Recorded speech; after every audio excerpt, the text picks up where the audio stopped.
Welcome to the Virginia is for Laughers podcast, brought to you by X2 Comedy. If you're looking to get more out of your Shenandoah Valley experience, then this is the podcast for you. You'll meet interesting people, musicians, and comedians that perform here and find out more about what you can do and see. Whether you live here or plan to visit, listen to explore what makes our unique slice of heaven. Now here's your host, Don Davis Womack. Hello, Laughers. Today we have two remarkable individuals who are making beautiful music and a significant impact in the Harrisonburg, Virginia community. Please welcome Misty Newman and Ben Wilkins, members of the inspiring group known as Voice, a 501c3 volunteer community musical organization. This group is on a mission to marry the arts with the art of giving back, and they've been doing so since they were founded in 2008 by James D. Kaiser. Their benefit concerts, performed semi-annually in June and December, have raised both awareness and funds for local nonprofit organizations. Notably, 100% of the proceeds from their performances go to the chosen beneficiary, creating a heartwarming fusion of music and philanthropy.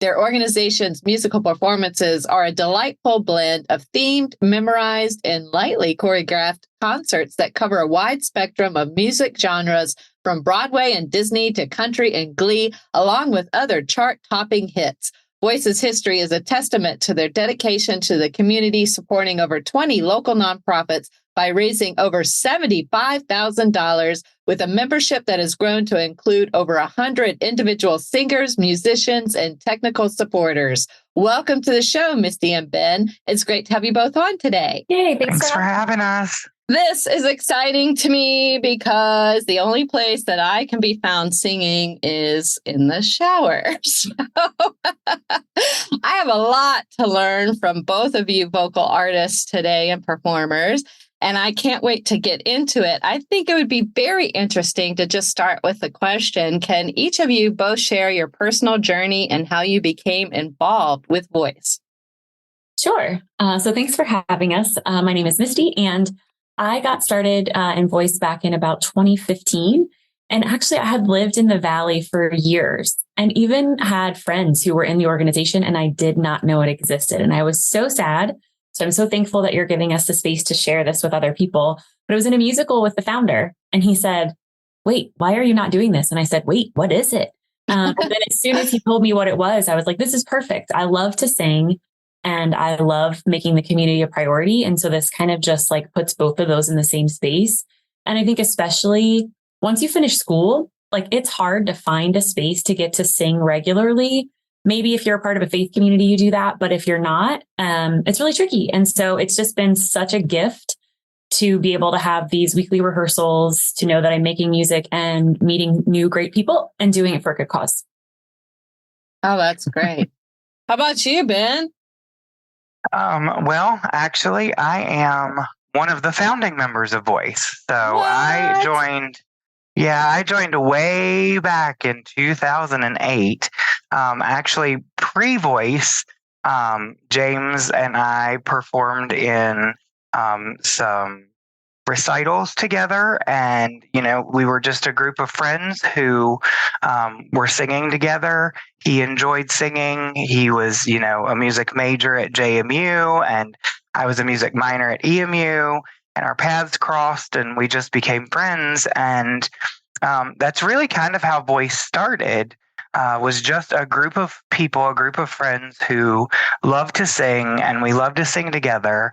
And James had a vision that he wanted to do this and actually help the community. Voice is actually an acronym for Vocalists Offering Inspirational Community Enrichment. I love So VOICE, yeah.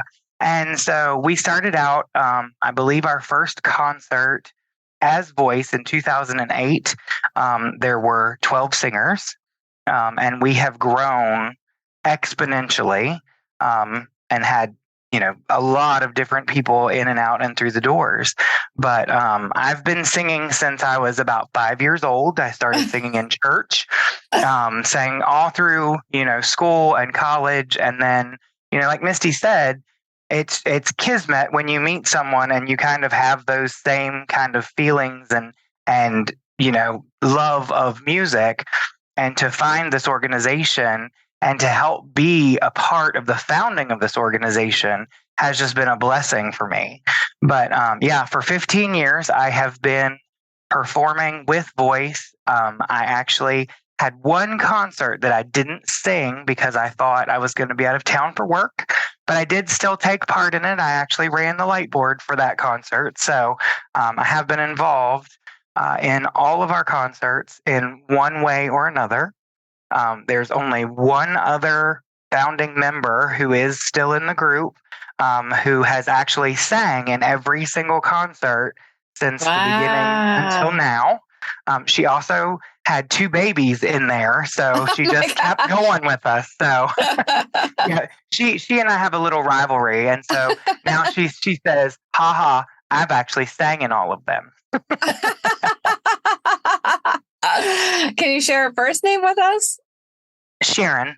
Sharon. That's lovely. She is, people know Sharon. She actually sings with everyday people. So, okay. Yeah. Yep. So when she hears this, it'll probably either embarrass her or make her laugh really hard. I'm not sure which. Maybe both. Maybe. Your organization is so special in that it has supported numerous nonprofit organizations. Can you give us an example or some examples of the nonprofit organizations you have supported and highlight some of the most memorable moments from the benefit concerts? Sure. So we have a pretty broad range because anybody who's local to Harrisonburg, Rockingham County, every once in a while, when we were first getting started, we expanded beyond that. But our goal is really to keep it local, is eligible to be a beneficiary. So we've worked with anything from organizations like Our Community Place, New Creation, Open Doors, On the Road Collaborative, Camp Still Meadows, Vail, VPAS, Special Olympics. Like there's just a lot of them that we've been able to work with. So there's no like one category. It's really just depending on who's moved by that application. And one of them that stands out for me is we also worked with Second Home for a concert. And it was a really unique experience because not only did Second Home receive 100% of the funds from our concert, but we were able to craft that concert around that partnership. So we were able to make sure, obviously all of our concerts are family friendly, but this one was especially like family familiar. And so we also invited the kids who were in Second Home to join us on stage for like 3 songs. And so they were working on practicing those at Second Home. We were working on practicing them, in our rehearsals, and then we had them come together. And so it was just a really nice like mentorship and partnership that was pretty special. And we can't do that with all of them. But the ones that we can, we really enjoy opportunities to look for that little unique place where we can connect on a whole nother level. That's really beautiful. How about you, Ben? It all meshes together, or you got something? After 15 years, and it's probably been 40 plus concerts, a lot of times they do mush together. But, most recently, we've been really trying to put ourselves out there as an organization and work together with our beneficiaries. So actually last spring, we worked with Camp Still Meadows, and in addition to the concerts that we did, our members were able to go out and do a cleanup day at the camp. And they also went to a fundraiser that they were holding and actually helped them with their fundraiser. So just being able to connect on a level outside of, just us singing has really helped kind of expand what we are giving back to the community. Yeah, so it's more than a musical concert. It's connecting with members inside our community that are also actively making an impact via labor or connections. Absolutely. That's incredible. I'm going to want to get into a little bit more about how Voice selects the nonprofits that support each performance, and also into the upcoming December event titled Winter Night Sky, which is going to be held at First Presbyterian Church in Court Square downtown. But before we do that, I just want to say to you, I love that you shared these memorable moments, like the events you just talked about. This makes life beautiful and it fills up your soul. I love it so much. And as a foodie, I love memorable moments with scrumptious snacks that fill up your tummy, like our sponsors, PrePOPsterous Gourmet Popcorn. Have you guys ever had some of this popcorn? Oh, yes. I love PrePOPsterous. And it's about to be like my favorite season because in the fall, when they do seasonal, they have a ginger snap and a cinnamon. Chef's kiss, let me tell you, it's delicious. How about you, Ben? Have you loved some of this yummy goodness? Absolutely. And, it's for me, it's all about the sweet and savory, the sweet and salty. I love it. Windy City Mix right there. Windy City Mix. Windy City Mix is one of my go-tos. I just did a podcast interview yesterday, and that's what I was munching on 2 days in a row with this yummy popcorn. I can't believe that my life right now. It's so good. But laughers, you need to know, not only is this great popcorn, it's Shenandoah Valley's only award-winning popcorn. Their kernels are grown right here in the Shenandoah Valley. Their factory is 100% nut-free, and it makes a great gift for any occasion. Perfect literally for anything you can think of, birthdays, anniversaries, or Christmas, which is fast approaching us. PrePOPsterous also offers laughers a discount. This is so good. Just use promo code LAUGH15 to get the 15% discount when you visit PrePOPsterous.com. That's PrePOPsterous.com. And you can choose from a variety of delicious flavors today. And now, back to you, Ben and Misty. Awesome. So would you like me to tell you a little bit more about how we select our beneficiaries? You better believe I want to know. Awesome. Well, it's actually, it's intentionally what we hope is a pretty simple process. We don't want this to be something that's a big extra hurdle and burden on the nonprofit to, submit their application, but it's an online, like a due form that's on our website. We try to send a reminder out about a month before it's due. It's usually due around the end of July every year. And that's due for the next full calendar year. But so they apply online, again, with what we hope is a pretty simple application. We collect all of those and make sure that they're local. They don't discriminate with any of their services. Those are kind of the big criteria that we look at things to consider. And then we actually take it to the population of voice, and it's just a majority vote. So we read off the applications to say like, hey, these are their vision. This is what they say that the kind of money that a concert could earn for them could do for their organization and for this community. And then it's literally by popular vote for whoever is our current membership pool. We select the two for the following year. We reach out to them and double check if there's a time of year that's better for them out of June and December. And then that allows us to begin planning, and it allows us to be creative in maybe how could we think about a partnership again with someone like Second Home? Are there ways we can incorporate what they're doing? And if it depends on like the time of year when we have the concert too. But yeah, so it's really something intended to be, hopefully really meaningful, but also not a lot of administrative, time. That's really great. And you have an event coming up that's called the Winter Night Sky. And I would love to hear more about that from you, Ben, and actually who it's benefiting this round. Absolutely. So our winter concert, which is coming up December 9th at 7 p.m., December 10th at 3, again at First Presbyterian Church on Court Square. We are benefiting Blue Ridge Foster Love. We suggest a $15 donation at the door, but it is not a ticketed event. It is a free will offering, free will donation, and 100% of those proceeds go to Blue Ridge Foster Love. We don't take anything. Everything that we take in there goes straight back out into the community, back out to that specific beneficiary. Voice has never taken money from that pocket, and we will never do that. That is our that was the founding principle for us, was to give 100% back to our community. A Winter Night Sky came about, the theme came about actually kind of as a dream. And I was trying to figure out how I could marry a couple of songs that I knew that I wanted to do for this concert as the artistic director.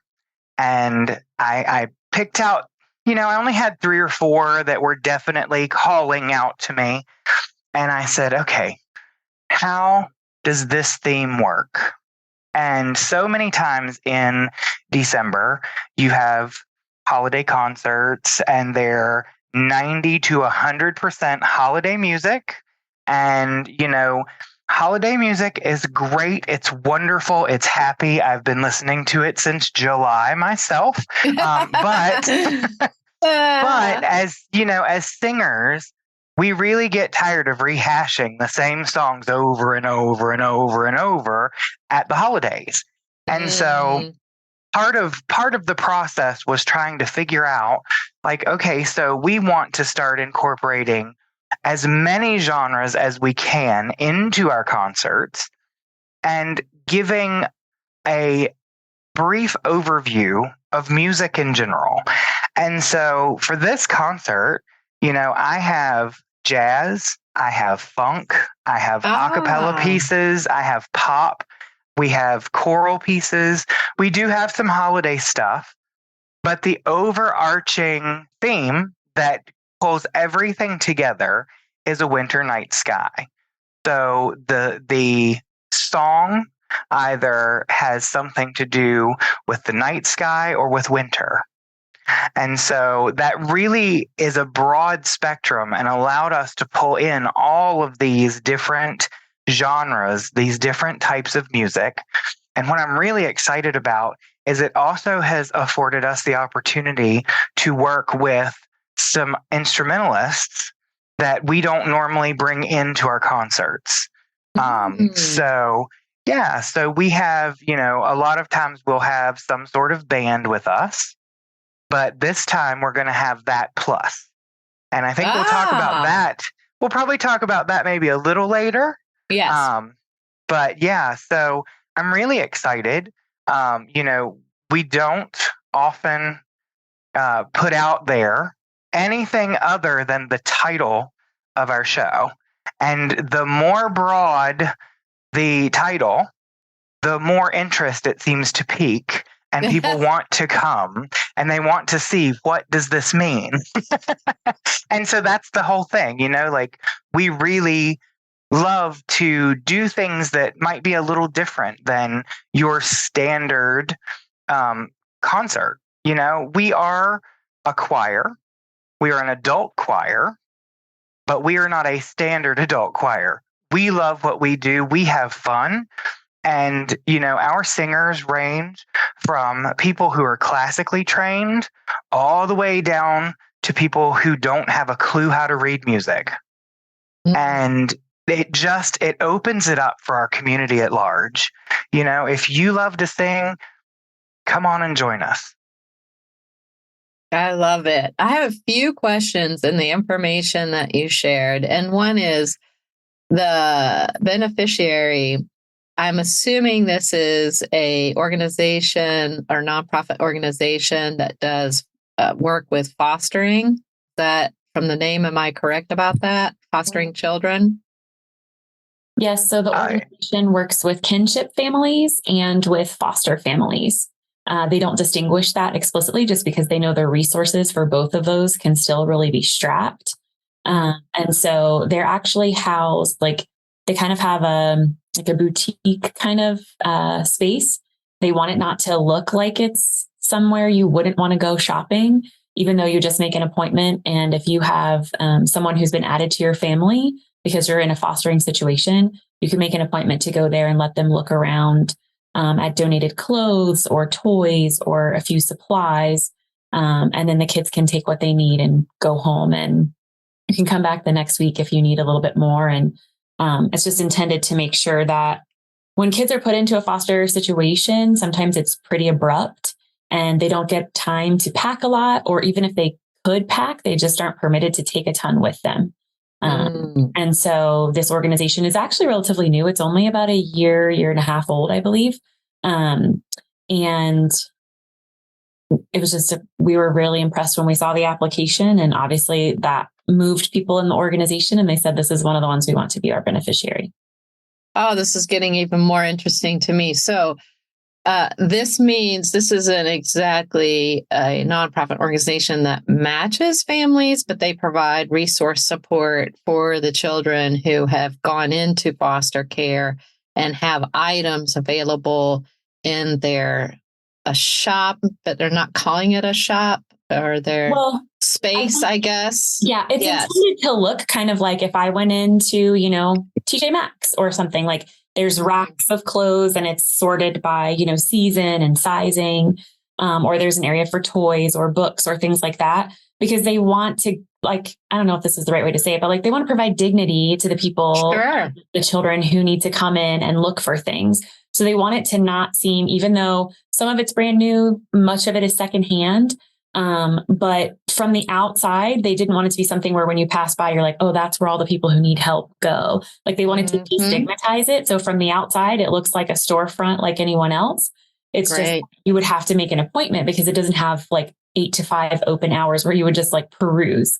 So the family member can make an appointment, bring the child in, and then they can kind of shop for what is their size and something that appeals to them. So yeah, but just to try to make it like as destigmatized and pleasant of an experience as it can be, because it's already can be pretty traumatic for those kids in the moment. So absolutely. I think it's safe to call it a boutique. Yeah. I mean, I think that's the style of it. The style of it. Exactly what she calls it. But yeah.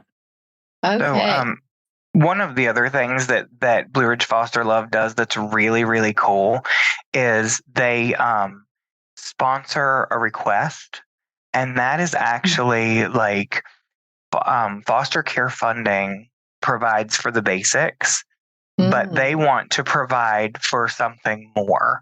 So they have had parents request things for their new foster children, and some examples of stuff that they have granted are things like karate lessons and art classes. That's awesome. Right. Room organizers for teenagers, and like bikes for, and it's just things that might be a little bigger that a lot of people kind of take for granted, like you provide that for your children, but foster children, a lot of times the people who take them in don't have the funding to be able to provide that for all of them. So they can actually put in a request for something, and then on the Blue Ridge Foster Love website, if you're interested in actually granting a request, you can actually go on there and do that. And so that just seems really special to me. I've never heard of an organization that does that. I think I'm glad I asked these questions, because I think the Lappers would like to know more about the beneficiary that you are donating the funds to at the Winter Sky event. And when they come to this event, it is a $15 suggested donation at the door. Does that need to be in cash, or can they bring their debit, Visa cards, etc.? We would take cash, we would take check, and we would probably take like PayPal, Venmo. So we don't have something where we can run a card, but we do have electronic payment options. Okay. You were going to add something to that, Ben? Yes. So like we said, 100% of the proceeds do go to the organization. So anything like that, it's preferable that if, someone wants to donate with a check, that check would be written out to the organization, not to Voice, because it's just, we have to cash it and then we have to send a check. So it just is a lot longer of a process for them to get the funds. Literally at the end of the Sunday benefit concert, we turn the funds over to the organization that day. We count it, we know how much is there, we announce that, at the concert, And then we turn the funds over to them pretty immediately. So, if a check does get written to us, surely we have no issues with cashing that and getting it to them. But it's always just better for them to go direct to the org. And so we ask our organizations, our beneficiaries to, have QR codes available for if it's a website, like if it's their website where you can donate, then they can do that. And they can let us know, what funds they got in that, vein. And we will have that to be able to add to our numbers, probably not at the concert, but later down the road. Okay. And the name one more time of this nonprofit organization is? Blue Ridge Foster Love. Blue Ridge Foster Love. And the event is date and time. Once again, please. December 9th at 7 p.m. That is a Saturday, and Sunday, December 10th at 3 p.m. Beautiful. And Laughers, we will be sure to put that information for you in the show notes as well. And we are going to discuss now more about the type of experience that you will have coming to this concert, which I think is so exciting. So let's talk about that. And in general, the kind of experience Laughers can expect, such as the musical diversity within voice. How do you go about, we know about this theme that you chose for Winter Night Sky, but in general, how do you go about choosing themes and genres for events and your other concerts? So we have a music committee within the organization, and that is spearheaded by the artistic director, which right now happens to be me. Before me, it was our founder, James. He was the artistic director as well. And so we meet a couple of times a year and we just brainstorm ideas for future themes. And then, as it gets closer and we start looking at the next season. So like right now, even though we're in the middle of rehearsals for these December concerts, I'm literally this week having a meeting with my committee to discuss the themes that we came up with at our last meeting and say, okay, so let's find songs that go with this theme. And, we may come up with a list of 35, 40 songs for every theme. We do not perform 35 or 40 songs because I'm not sure about you. Yeah, but my memorization has deteriorated with age. And also we don't want to do a 5-hour concert. I mean, let's be honest. Right. But yeah, so it is a collaborative effort. At the end of the day, the artistic director is the one who makes the final cuts and the final decisions on songs and whatnot. But overall, it is a very collaborative effort. And we try to make sure that everyone's voices get heard. If we come up with a theme and, I feel like we don't have enough options or I don't like the options of the songs, I'll put that out to, maybe our alumni, which we have, a Facebook page for our alumni and say, hey guys, what do you guys, if you hear this, what songs come to mind? And then give them that opportunity. And so everybody can have their voice heard in one way or another. It's the wonderful part about being part of our organization is once you're part of it, we never let you go. Is that right, Misty? She's shaking her head. Yes. Okay, go ahead. We really try to stay connected with everybody who's been involved. And,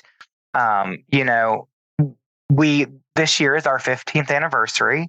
And we had some plans to do some things and they kind of fell through because this year's just been rough for some of us. And so we're actually looking ahead down the line to year 20, which really is not far away, which is crazy to me. But, we reach out to alumni and say, hey, if we're planning something, what would be the chance that you would be interested in, coming back or, just they are our family. So more than us just being an organization who have a common tie in music, we develop these relationships and it is fantastic. And I have a network of people that I never thought I would have had, had this organization not existed. I love that answer. You have so many exciting pieces and elements in your concerts, including a combo band that is part of your performances. I don't really know a whole lot about what a combo band is, so I'm actually going to lean on you to explain that, you two, and how does that enhance the musical experience?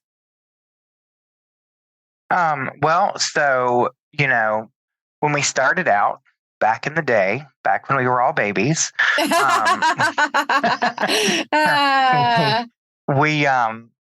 we performed with tracks.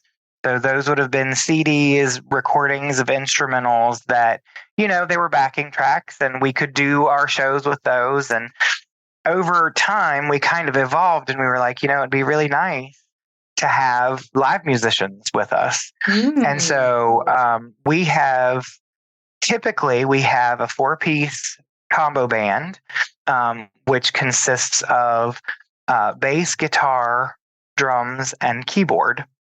We have cycled through, we've had a lot of different people on those instruments over the years. Sometimes we get to add some really fun stuff, like, the djembe, the African drums. And like this concert, I'm excited because we'll have flute and we'll have violin. And, we're still looking for a couple of other instrumentalists. If there's anybody out there who's interested, I'd love to find a cellist and maybe an oboist. I know one. Concert. And so, it would be beautiful. And it's always beautiful to have live music. And it just adds depth to our performances. It incorporates other musicians who can be part of our group who maybe they don't sing. Maybe they can't carry a tune in a bucket, but they can play a mean guitar. Yeah. It gives us that option to expand outward and include more people. And it also helps us to feel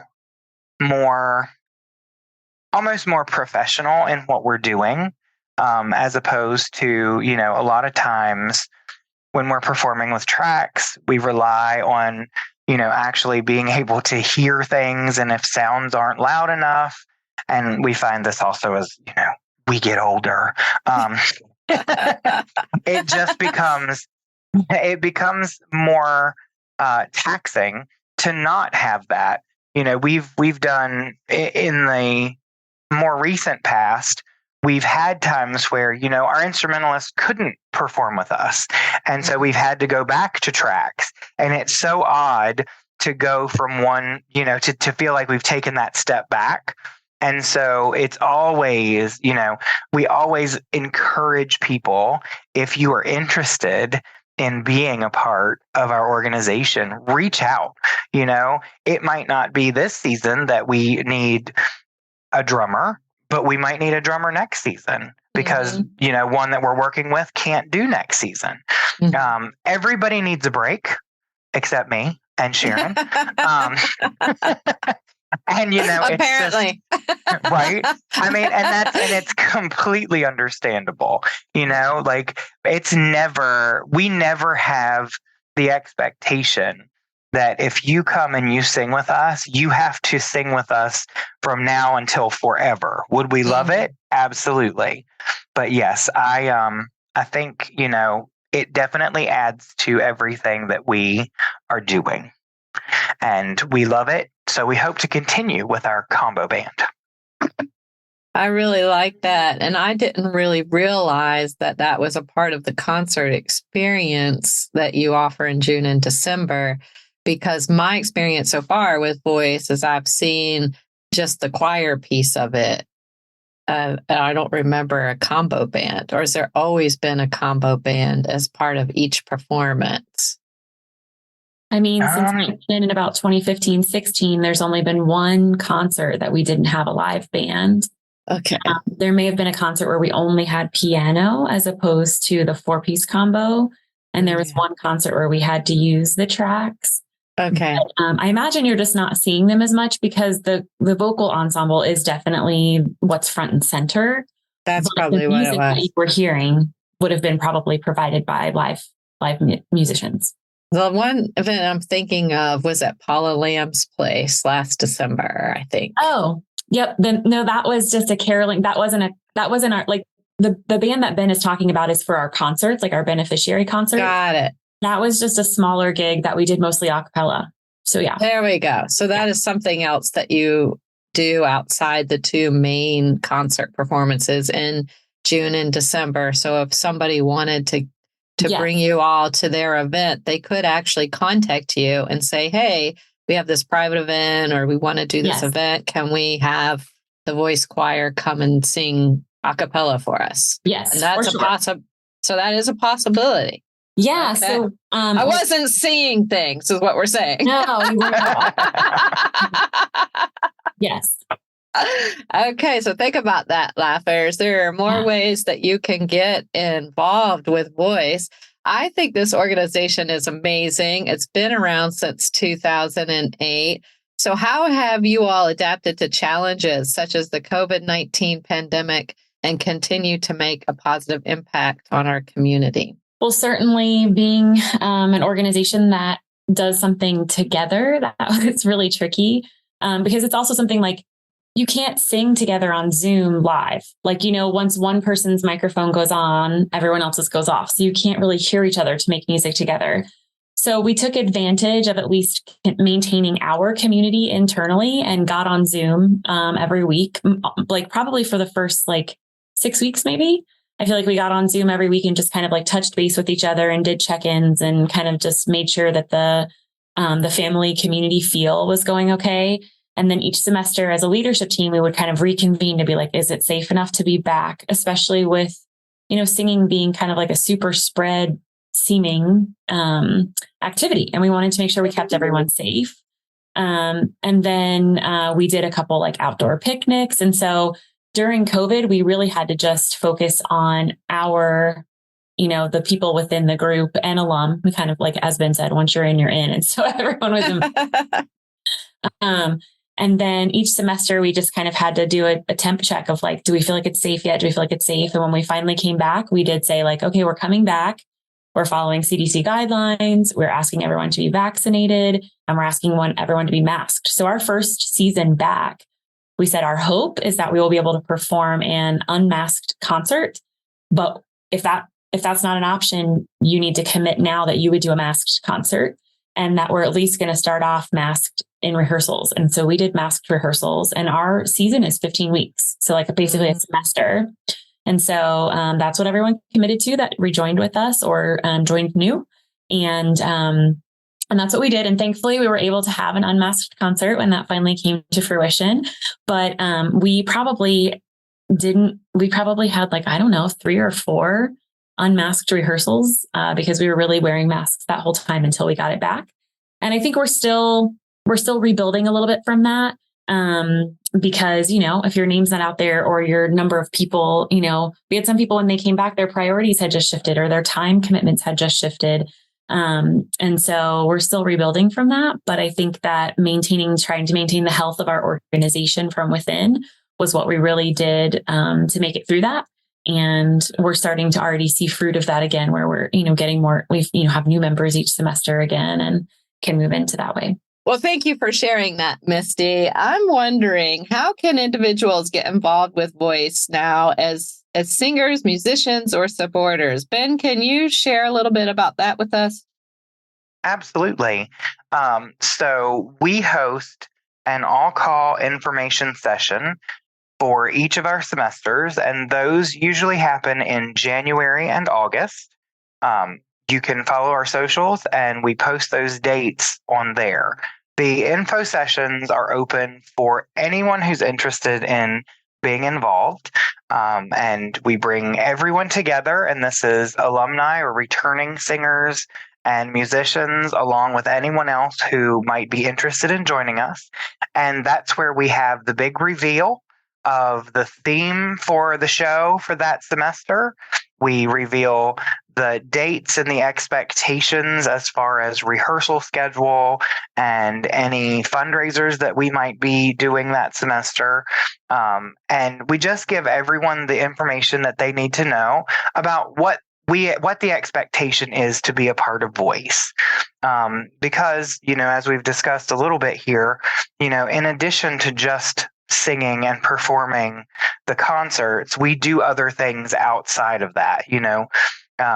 We don't take funds from any of our concerts, so we have to do fundraisers and we do sponsorship drives and that sort of thing.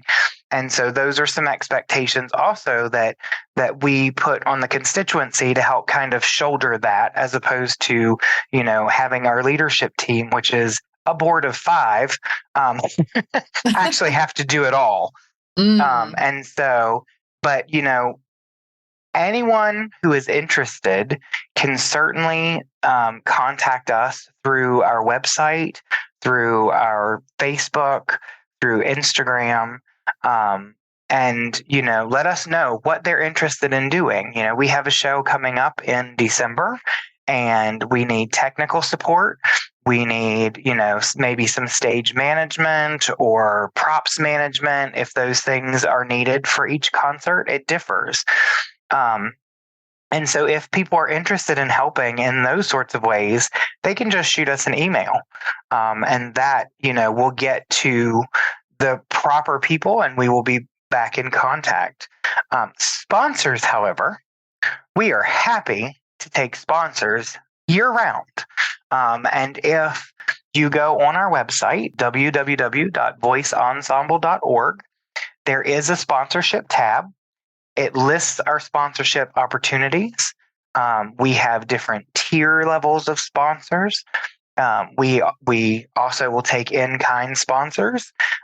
If, for instance, there's a printer out there who wants to sponsor our programs for the year or for a concert, that is an in-kind donor. So we would list them accordingly in our programs on all of our social media based on the level that, they donate. And sponsorship is really the bread and butter for us. The more sponsors we can get, the less footwork we have to do and the less we have to put on the constituency to do for fundraising. Fundraising is hard. Yeah. Yes, it is. I think this is a great time as we wrap up here then, since you're on a roll and with sharing different ways we can reach out to Voice, Laughers can reach out to Voice. How is the best way for them to stay updated then on social media? What are your handles on Facebook and Instagram and otherwise? You did mention the website, but where can they find you on social media? So on social media, our Facebook page is facebook.com/Voice Ensemble. And we also have our Instagram, and the Instagram page is Voice_Ensemble.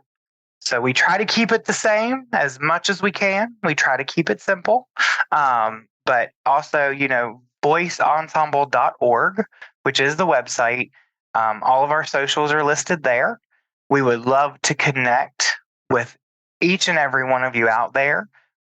If you are interested in being a part of our organization in any way, shape, or form, whether it be singer, instrumentalist, sponsor, or just a volunteer to help with anything that we're doing, we are always happy to invite you into our family and to help us grow and help our community grow. That's wonderful. And your email address is? voice@voiceensemble.org. Wonderful. That's amazing. And Laughers, we'll be sure to put that information in the show notes for you as well. And thank you so much Misty and Ben, I love what you are doing and excited about your Winter Night Sky event. It warms the heart to see you make a difference so much in our community and bring all that much more joy for our singers at all levels and music lovers that we have in our world. Thanks again for coming on the show today. This has been lovely. Thank you so much. Thanks for having us. You bet. Laughers, to learn more about how you can get involved, support, donate, be a beneficiary, or see Voice perform in person, please visit their website at voiceensemble.org. That's voiceensemble.org. And follow them on social media. And don't forget the discount on PrePOPsterous using promo code LAUGH15 at PrePOPsterous.com. That way you can munch on it on next week's episode and or purchase it as another gift this holiday season. And lastly, and most importantly, thanks for tuning in, Laughers. Out of all the podcasts out there, you picked us, and we think that's pretty darn special, just like you. Until next time, keep smiling. Bye. Bye. Bye.